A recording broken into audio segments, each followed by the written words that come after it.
Hello everyone, I'm going to show you a quick tip here on Google Docs. If you have a Google Doc up and you want to use the Research tab and pull in either a picture or any kind of information from the Research tab, you also have the added benefit of having an automatic citation added. So I've got a report here. Imagine that I'm an 8th grade American history student and I've got a report on the Telegraph and the Civil War. So I've got my Google Doc open. I'm going to go over here to Tools. I'm going to pull down the Tools tab.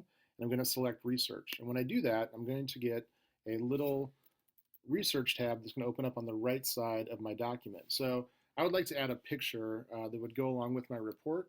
So I'm going to type in Telegraph, Civil War. And notice when I do that up here, I can do just a normal Google search, or I can pull down this little window and I can just search for images. So I'm going to pull down and I'm going to search just for images. And then you've also got a little window shade down here right below the tab where you put in the search term. If you pull that down, you can tell that you have two more options. One is it filters by image results. And so if you're worried about having students use things that are going to be copyright free, you can select free to use, share or modify, even commercially. So if your students select this, you know that you're going to be safe and they're not going to be pulling in any copyright data.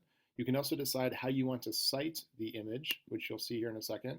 I'm going to go APA here, but you have 3 different choices. And you'll notice that I now have these images that I can scroll through that correspond with the Telegraph Civil War search that I selected. So I'm going to go through here and find one. This is a good image. This is an image that is a portable telegraph from the Civil War. I know that from my research. So I'm going to make a couple spaces here, and I want to add that in the middle after this first paragraph. I think it would look nice to have that in here. So I'm going to just drag that over. Voila. And if I want to, I can resize this image a little bit. So I want it to be a little bit bigger. I can come up here and say that I want it in the middle of the page. I can go ahead and I can kind of make it a little bit closer there if I want to. But the cool thing that I think is really cool, is that down here, notice that it also gives you a little citation there.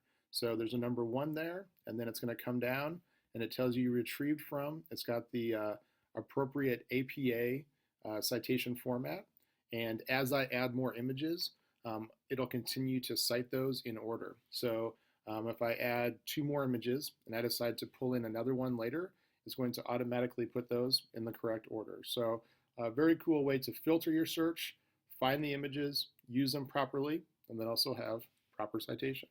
So that's your Google tip on adding images to a Google Doc.